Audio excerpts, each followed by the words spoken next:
All right, good morning. Good to see everyone here. Thank you, Jonathan,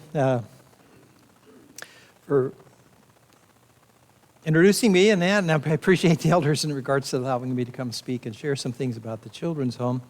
And you guys have been supporting us here recently, and we just appreciate it so much. It's just been a blessing to be able to go around to different churches and just a lot of amazing people. I mean, that's all I can say in regards to just the different congregations. And probably during the sermon, I'll kind of share a little bit bigger picture in regards to what I do and just a brief overview in regards to you guys collecting change and how we collect food and this run that I do for the children's home.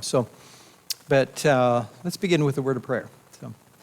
Father, we thank you for times like this that we can come together. Thankful, Father, for your word and what it means to us and how we apply it to our lives. Bless us, Father, as we seek to serve you in different ways. And thankful, Father, for the congregation here. And be with me as I share some things that are going on at the children's home and the blessing this congregation is to our efforts. We're just, indebted to you and to Christ for what he's done for us. In his name we pray. Amen. Well, I'm going to talk about children. I mean, that's kind of what we do and deal with children's homes. I was a director for 30 years, and then a year ago I stepped down from that position, and it's kind of a semi-retirement and continue to do the long-distance travel for the children's home. And that's why I'm here. So anyway, I want to share some things in regards to, we've all had experiences in regards to our parents raising us, and some of us have had good homes to grow up in, and others maybe not so good. And I'm going to turn to Hebrews 12, so if you want to open your Bibles, and I'll get to that place. But I grew up in eastern Montana, a little town called Fairview, Montana. I don't know if anybody knows where that is, Fairview, Sydney. It's over by Williston, North Dakota. We're right on the border of Montana, North Dakota. And my dad was a full-blood Norwegian, and he taught, my brother and I. My brother was about 3.5 years older than I was, and he taught us all kinds of, he was a mechanic, a machinist, and a welder, and he taught us all those things and skills that we treasure because we still continue to use. And I do, a lot of my own mechanical work, and just because I've been familiar with it. And I'm thankful for the training that he had given to us, 2 boys. Mom was full-blood German, and she fit the stereotype. I don't know if it's around here, but in, North Dakota, Montana, definitely, Germans have this reputation of being very industrious, hard workers, and that fit my mother. I mean, she worked with my brother and I. I mean, every day she had her plan in regards to what we need to do around the house, around the yard, whatever. She even took me out hoeing sugar beets at 11 and, earning extra money for the family. And of course, I got some of that income too, but it was just a matter of teaching, and she was really good at that. She was probably the major, I say major, she was the consistent disciplinarian because she was at home with my brother and I. And so she held us accountable, but there was no doubt in regards to she was always on us. And if she couldn't handle us, she'd just call Dad in. Dad had a look to kill. I don't know if anybody had a dad like that, in regards to you knew if Dad was called in, you had gone too far. I mean, it was amazing how I could straighten up, my attitude would change, and I would behave and do what I needed to do, because if Dad was called in, I knew I was in trouble, so. And, we had a little dog, a little Chihuahua rat terrier about that tall. His name was Punky.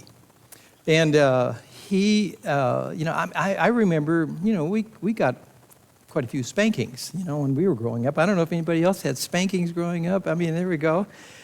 Mom had her leather strap on the back of her bedroom door, ready, whenever we needed, it was time for us to have a spanking. And Mom would always be after me, my brother and I, but we'd always, boys like to wrestle. And I loved to wrestle. And I'd get my brother into a scissor lock, and I would hold him, and and he'd have to say uncle, and that was great for a younger brother to get one over the older brother, and it was just that competition, and Mom was always after us, saying, "Don't wrestle in the house," and Punky did not like us to get spankings. I mean, she may be spanking us, and Punky's down on the ground, and grabbing that belt so that she couldn't spank us because he didn't want us to get a spanking, And, that was, he just protected us. And I don't know, either was, 10 maybe, I don't know. I was in trouble for something, and Mama went to go get her leather strap, and I was going to get a spanking, and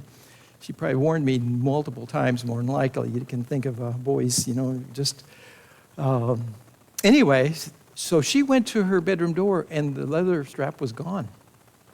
And she said, "Randy, where's that belt?" I was sitting there thinking, oh, no, I'm already in trouble for what I was doing. Now I'm in trouble because she may think that I hid the belt. And she looked all over the house, and finally she looked underneath the bed, and there's that leather strap under the bed, chewed to pieces. Exactly. Exactly. She said, "Dog chewed on my belt," and yeah, going along with what you said. That's when I understood that phrase, "Dogs are man's best friend." I never had any more spankings after that. It was great. And I make light of all of that, and my brother and I both feel like Mom never or Dad never abused us. They disciplined us in a lot of different ways in spanking and raising and training, and it's a broader perspective when you take and look at discipline than just punishment. But we had our fair share of spankings. And I remember going to Mom when I was about 25, and I said, "Mom, thank you for raising me the way you did. Thank you for spanking me." I thanked her that way. And I remember her looking to the ground, and she just paused for a little bit, and she said, "Randy, that was the nicest compliment you could have ever given me." We as parents, if we care about our kids, we want to raise them such that they are responsible and are good. We want that. Our children need that. And I guess what I want to share in regards to the children's home, what we see a lot of times is children coming in, they haven't had moms and dads that are taking that responsibility to raise and train their children and discipline them. So that's where it comes down to Hebrews 12. And it talks about discipline, and Hebrews 12 starts off, it paints this picture that we're in this big amphitheater, and there's people all around us, and they're encouraging us to run this race. And now they're shouting and encouraging us, but it's not so much they're verbally doing that, but it's their life. Their testimony is talking to us in regards to these people that have lived a life of serving God. And you go back to chapter 11, and it's talking about like Abel and Enoch and Abraham and Isaac and Joseph and Moses, and you get the picture in regards to how they lived a life that was a testimony for us to look at and to encourage us. And of course, naturally, Jesus was the ultimate example. So you take a look at Hebrews 12, it says, "Therefore, since we are surrounded by such a great cloud of witnesses, let us throw off everything that hinders and the sin that so easily entangles, and let us run with perseverance the race marked out for us. Let us fix our eyes on Jesus, the author and the perfecter of our faith, for who the joy set before him endured the cross, scorning its shame, and sat down at the right hand of the throne of God. Consider him who endured such opposition from sinful men, so that you will not grow weary and lose heart." And then I'm going to go on in regards to this is probably where I want some interaction from the class. So I want you to think about this next section from on through 11. The way you were raised. What some of the things maybe share what you experienced. But it says here, "In your struggle against sin, you have not yet resisted to the point of shedding your blood. And you have forgotten that word of encouragement that addresses you as sons. My sons, do not make light of the Lord's discipline, and do not lose heart when he rebukes you, because the Lord disciplines those he loves, and he punishes everyone who he accepts as a son. Endure hardship as discipline. God is treating you as sons. For what son is not disciplined by his father? If you are not disciplined and everyone undergoes discipline, then you are illegitimate children and not true sons. Moreover, we have all had human fathers who disciplined us, and we respected them for it. How much more should we submit to the Father of our spirits and live? Our fathers disciplined us for a little while as they thought best, but God disciplines us for our good, that we may share in his holiness. No discipline seems pleasant at the time, but painful. Later on, however, it produces a harvest of righteousness and peace for those who have been trained by it. What are some things that stand out in that passage to you? May relate to you as a child growing up. Yes, Julie. God disciplines us because he loves us. Oh, that's one of the questions I'd ask in regards to who does God discipline? Those he loves. And when we go through discipline or hardships, then we know God, he loves us. I mean, we have to kind of get our mind around that, don't we? I mean, because we kind of want to be angry, but then you have to take a look at how is God going to use this hardship to train me and to discipline me so that I walk in his ways, doesn't he? Yeah, good. What else? Yes?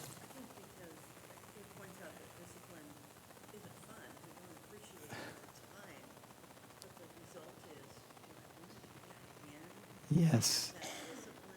Yes. And that's what leads into, verse 11 where it talks about, be painful at first, but later on where it produces a harvest of what? Righteousness and peace. When we learn to follow God's ways. How many of us want to be disciplined? Nobody. Okay, let me rephrase it. How many of us know we need discipline? Okay, we all will raise our hands, but it's painful, isn't it? We don't want it because it's painful. We don't want to have to go through it, but it's good. How many have had your parents tell you this is going to hurt me more than it hurts you? I mean, yeah, sure. We kind of as a child, you don't really see it that way, but it's because we love our kids, isn't it? We want them to grow up and to do what's right. What happens? What does it say in regards to if you're not disciplined, what are we? Illegitimate. Yeah. What's that mean? We're not his. Yeah, we don't belong. We don't belong. And we don't. But if we're disciplined by him, we belong to him. And I don't know if some of you guys have ever had this in regards to, I knew who I belonged to. There was no doubt. My parents' eyes were on, especially my mom's eyes were on me all the time. They were looking to see, making sure I was doing what was right. And I knew I belonged to my family and how important that is to have that security and to know that, I'm safe because my parents accept me, they know me, they discipline me, I'm not illegitimate. And anything else that goes along with this passage, I just want to bring about an awareness of how important discipline is. And I take a look at a lot of our children coming in because of the chaotic family situations. They are not being raised. They're not being trained. They're not under that supervision. I'll probably get into that a little bit in the sermon. But how important it is for us to have parents that care enough to take the time to raise us. Is it easy? Let me ask you this. Is it easier to discipline your children or not discipline your children? It's easier to discipline. Boy, you were right on. Yeah. Some people say, well, it's easier not to discipline them. Well, maybe at front, yeah. At front, it might be easier, but boy, the consequences later on are much more severe and it's harder. And how important it is to start at a young age to raise and train your children at a young age, and it's easier to discipline them from the very beginning. It is, yes. Yeah. Well, I'm going to talk about the children's home, Hebrews 12, and go ahead to the next slide and share some things. Mountain States Children's Home is located in Longmont, Colorado. We're north of Denver.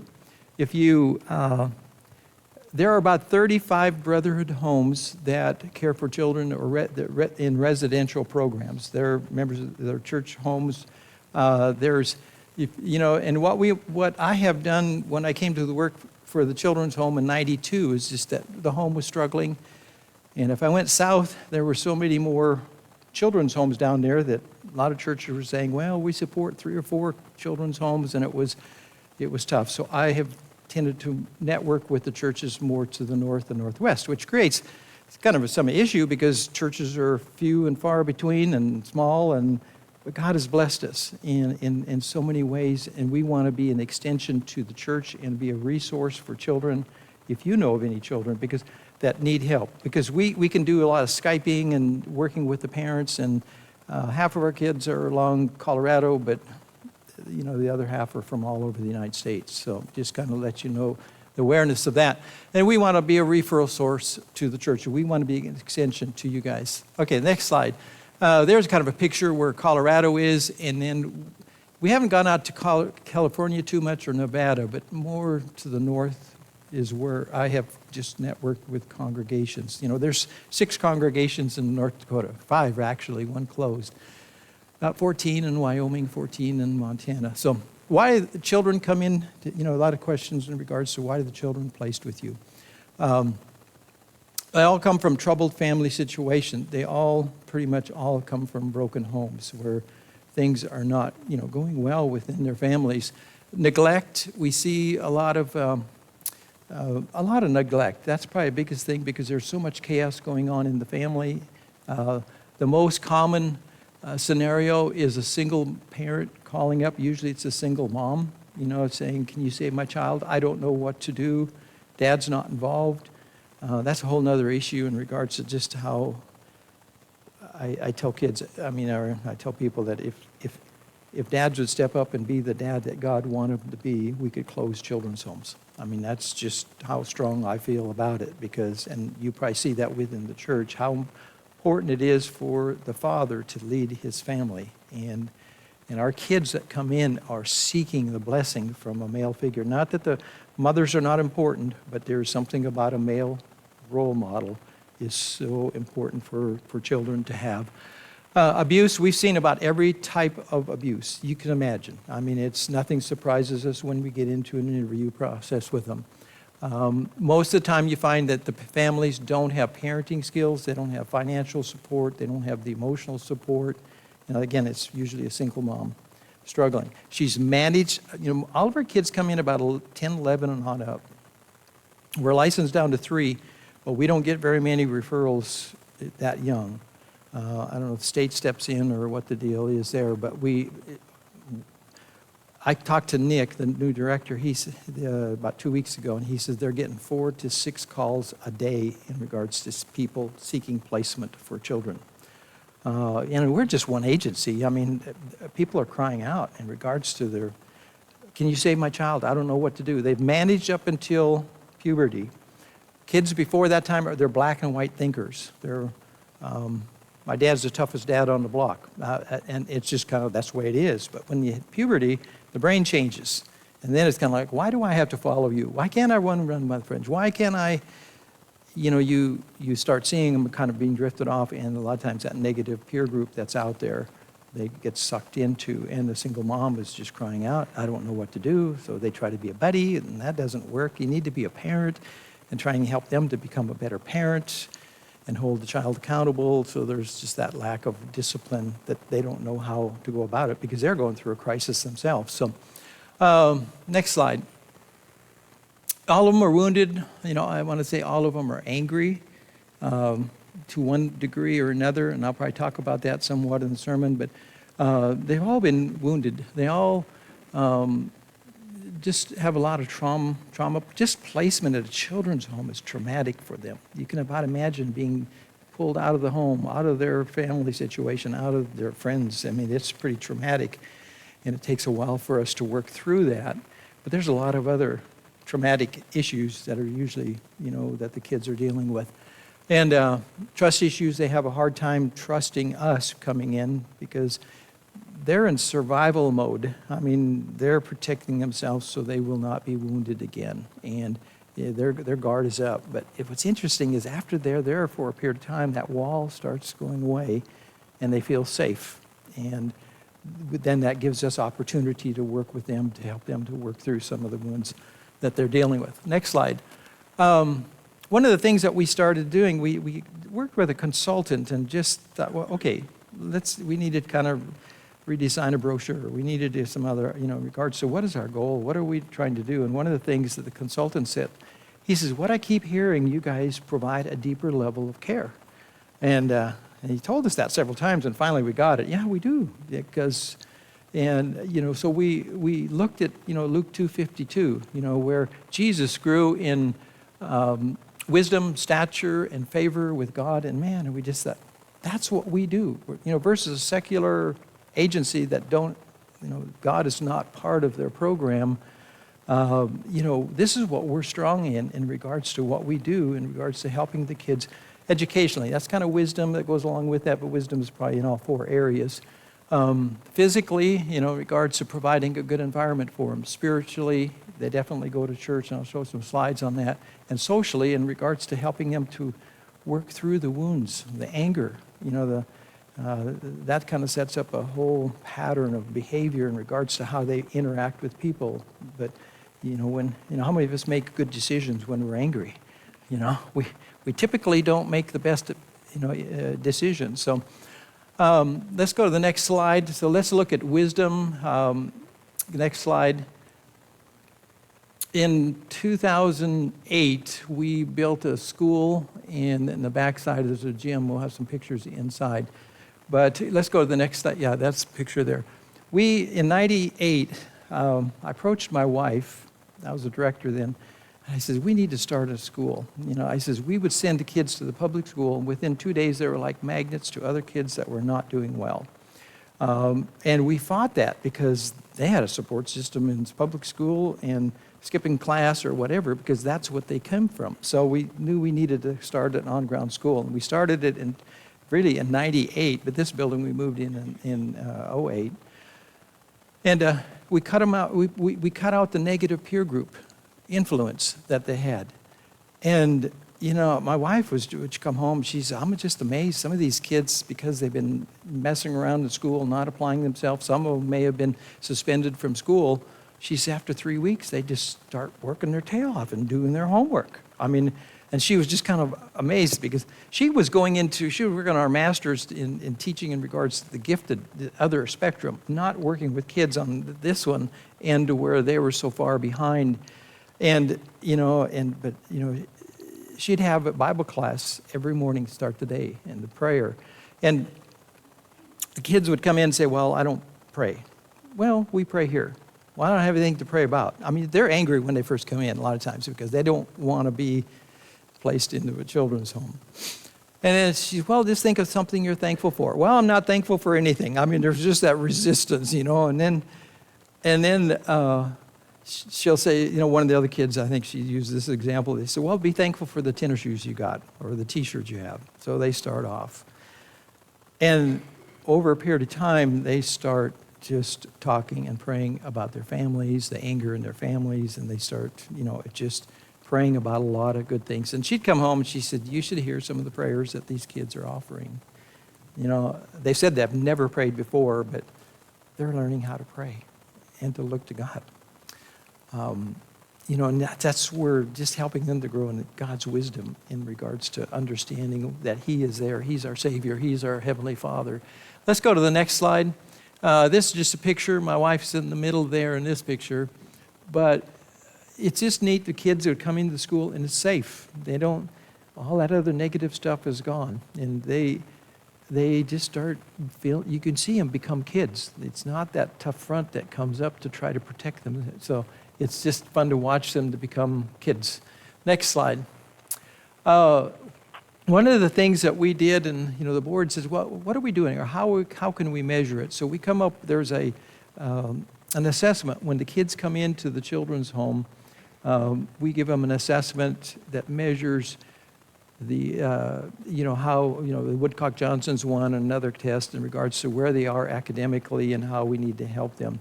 So we do a pre-test and a post-test, and we did a 12-year study of all the kids that came into our care.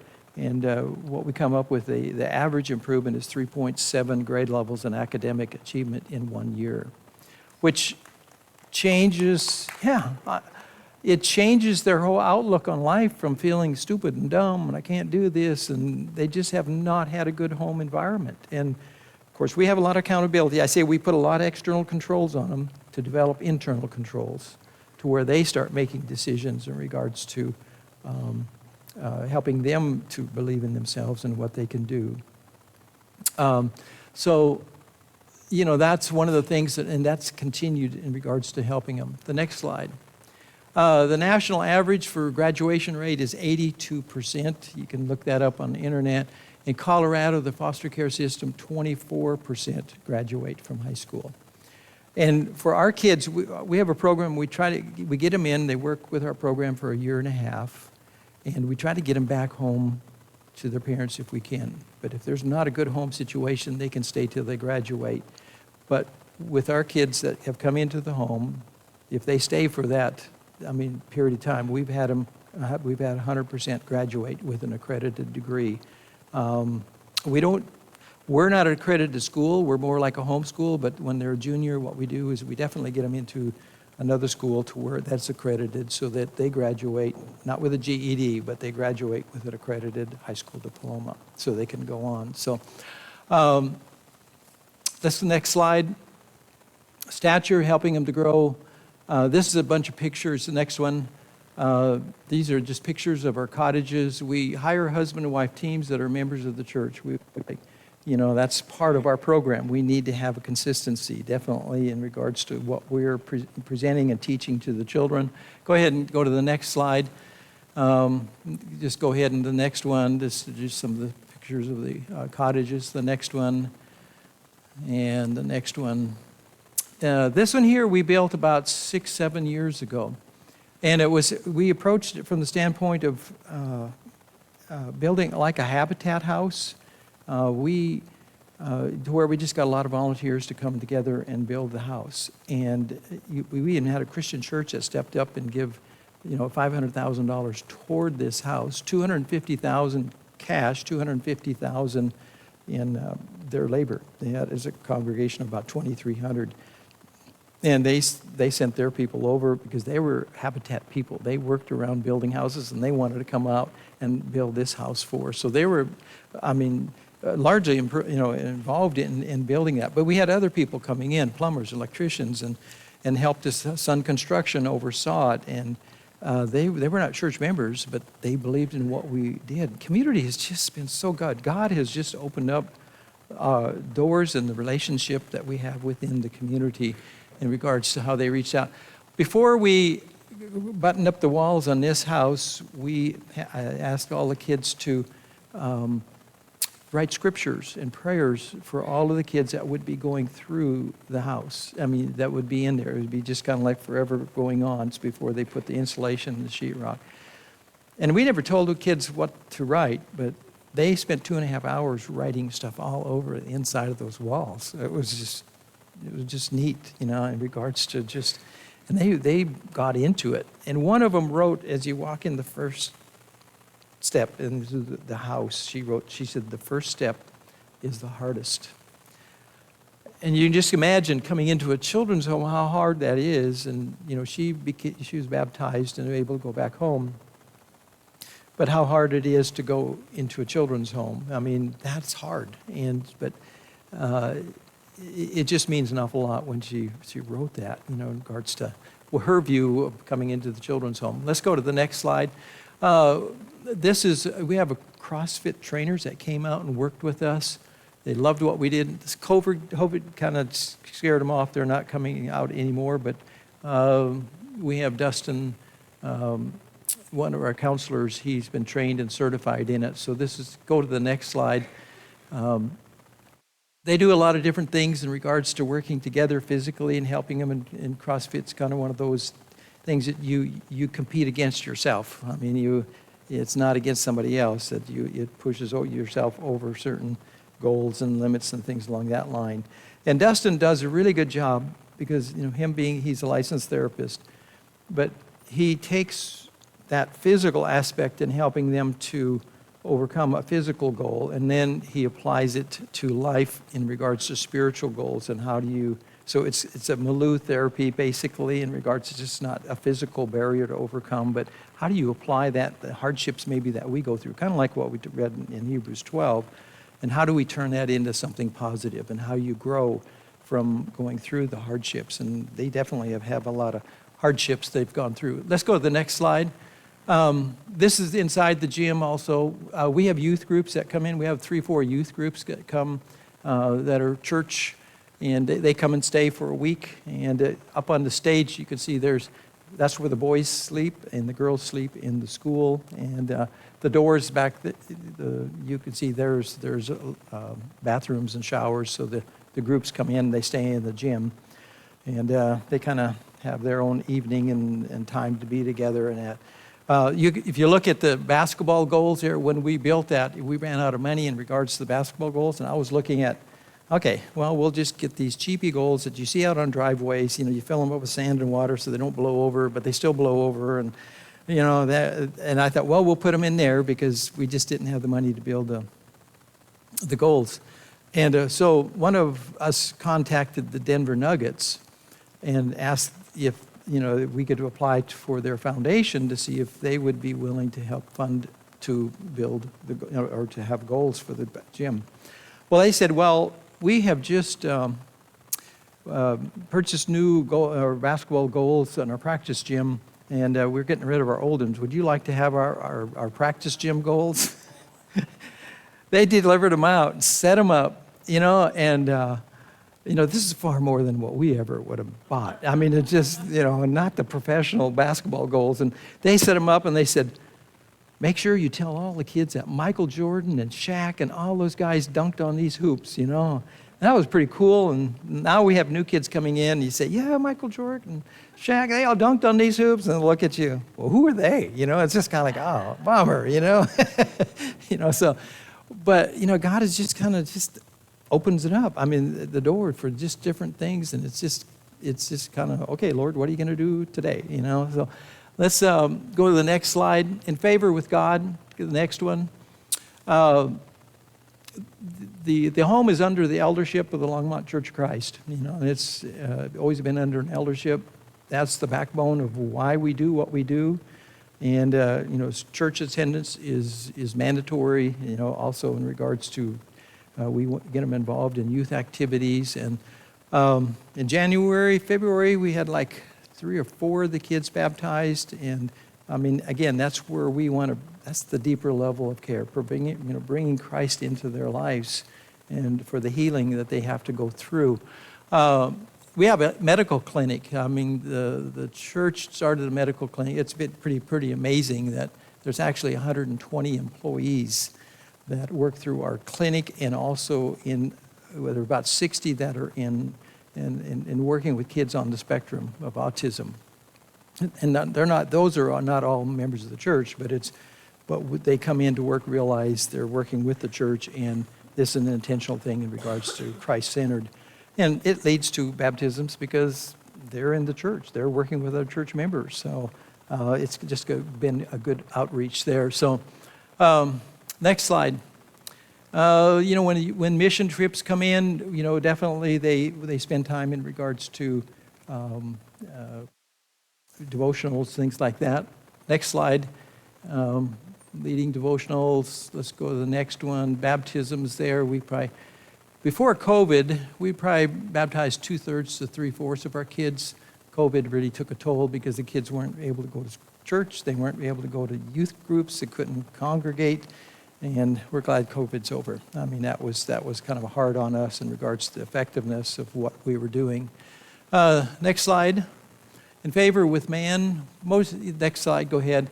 This is Dustin doing a group counseling. All the kids have individual counseling on a weekly basis. They do group counseling 2-3 times a week and just dealing with group issues. And then we do family counseling. We definitely involve the family because that's usually the root of the issue that the kids are dealing with. Let's go to the next slide. The assessment that we have done, we started this assessment and it measures, when they come in, they fill out this assessment and it measures 16 areas of therapeutic concern when they come in. So we know what do we need to address when the kids come in. So, these are 16 areas of school problems, family problems, depression, self-esteem, personal stress, confused thinking, guilt, father problems, aggression, disturbed thinking, mother problems, friend problems, memory loss, drug use, alcohol use, suicide. So when they do this assessment, it kind of highlights what area do we need to help them to work through. So let's go to the next slide. At the time of placement, the one on the left, that's the time of placement. The one on the right is upon discharge, basically is after a year we do let them do this assessment again. But if you take a look at on the left, the green, there is 48% that have 10 to 16 areas of therapeutic concern when they come in. If you look on the right, none of them have that many areas of therapeutic concern. So we know we're doing well with them.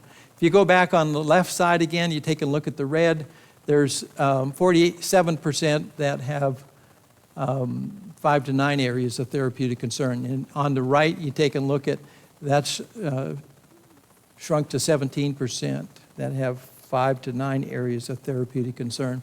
And then go back on the left again at the time of placement, there's 5% that have 0 to 4 areas of therapeutic concern, but look how large it is. After a year, there's 83% have 0 to 4 areas of therapeutic concern. So we know we're helping the kids to work through a lot of these issues that they're struggling with. So that's a key thing in regards to helping them, to be able to relate with other people and to get beyond some of the wounds that they have gone through. Okay, next stage.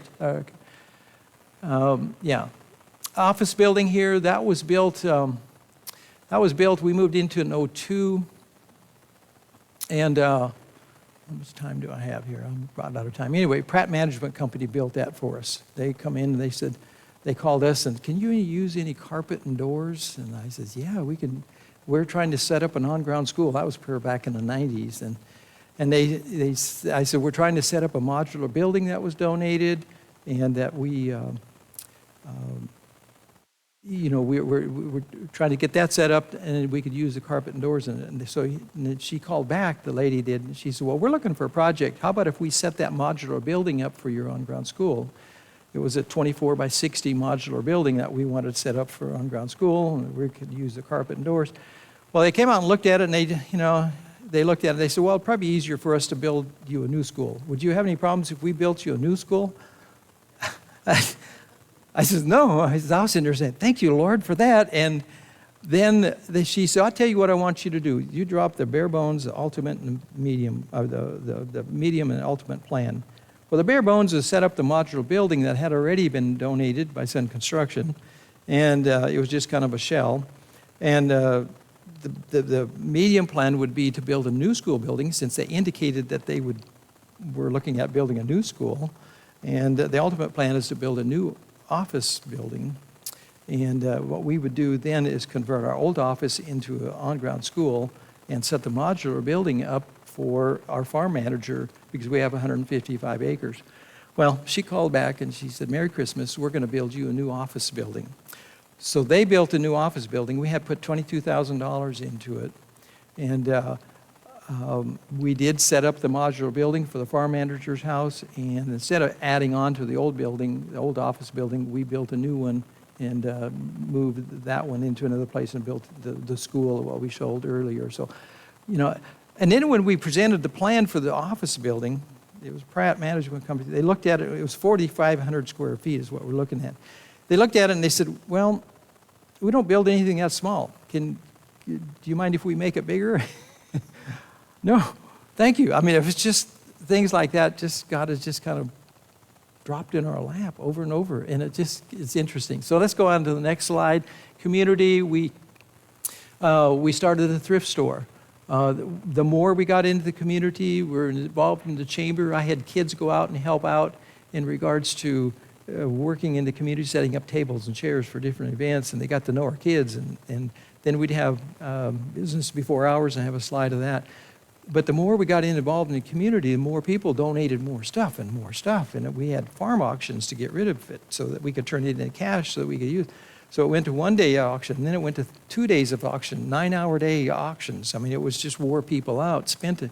Thrift Habitat was coming in and buying 3 truckloads of stuff and taking it to their thrift store. And I told the board, I said, we need to start a thrift store, And they said, no, why are we going to start a thrift store? A bunch of guys, we don't go to shopping at a thrift store. And I said, okay, well, then we went to 3 days of auctions. And one of the board members said, I think we need to start a thrift store. I said, yeah, I think that would be good, So we started this thrift store, and, you can see the pictures. We've had, a couple come in the other day, and the guy said, yeah, my wife and I went in there, and she was walking along, and she was doing this. He said, what are you doing? She said, well, this doesn't smell like another thrift store. So we're glad that we have a good reputation to have a clean thrift store, but it's just been really interesting to see that has opened up the doors for the community. People come up and say, hey, take what you want. Whatever you don't want, I'll take over to Goodwill. I mean, there's just a loyalty to us. And, it just gives opportunities. We have about 41 volunteers in the thrift store. And again, that's another way for us to network with, as far as evangelizing. So just a lot of cool things going on. This is when we do a food run. I used to drive a Suburban and I pick up a trailer. Now you see a big van out there that I go through Idaho and I pick up. That van will be full of groceries after I do the change can drive here in Oregon and Washington. That will be packed by the time I get back. Kids, it's really interesting to watch the kids. They're looking at all the boxes and seeing when they're unloading it, what's in here. They're looking at seeing what they're going to be eating. It's kind of comical to watch them because they're wanting to see what kind of food's coming in. So we have a car show, our car club, that has been giving us their net proceeds as their highlighted nonprofit, and they love what we do. And they had the car show in Longmont, but they had to pay for the permit to have it on a park, and then they had to hire extra police, and then they had to hire extra garbage people, and they just said it's eating up all of our profits. Can we have the car show at the children's home? I said, yeah. Let's do it, So this is at the children's home, and they've been doing that for the last 5-6 years. There's about 225 cars that come out. 450 people come out on our campus, and I've heard this over and over. They said, we love coming to this car show because we can see where they pay $30 to put their car in there, and they get 2 meals. And they said, we can see where our money is going. And our kids are meeting the people, and they get to go through a cottage, and it's great exposure. I mean, in regards to here, this is who we are, what we do. This is part of the church, and it's just getting in the community. But 450 people are here as they hand out gifts, and I'll have a story in regards to, in my sermon, in regards to one of the girls giving out a gift. But we do a gala. Before COVID, it grew to about 528 that were attending. Then COVID killed it for 2 years, so we're kind of rebuilding that again. That's the gala, business before hours. Let's go to the next slide. I told you how we network the community, the chambers. We host a breakfast, and they come out. About 100 chamber members come out, 90 to 100, and they're curious as ever. Can we see one of the cottages? Yeah. I know what's going through their mind because you think of Little Orphan Annie, and it's a dormitory-style living, and they go into the house, and they see the kids' rooms, and the kids are talking about their room and whatever, and they come back, wow, this is cool, this is neat. It just dispels that connotation of, to quote the old orphanages, in regards to what, they love what we do. Here, in this one, I asked him, he's one of the kids, do you mind, just give a testimony in regards to what the home has done for you. So he got up and he talked about how he dealt with his anger, how he could be able to go back to his dad. And then he said, this is how I became a Christian. He shared, how he learned about Christ, how he was baptized, and I said, go for it. Let the community know this is who we are. And the community has just embraced us in so many ways. Let's go ahead and go to the next slide. Next slide. We saw when we kids graduated from high school, the state said they can't be on our campus. And the kids, we always have, if we have 24 kids, that's the max that we can handle. 6, 7 of them they don't have good homes to go back to. So we knew we needed to do something to provide a home for them. So we looked into a house to create a transitional living program, to have a couple be a life coach. That didn't work. Well, 2 weeks later, we ran across this apartment complex, drove by, little signs out there. And first I called, we called the attorney, and the attorney said, well, the guy has 3 cash offers for it.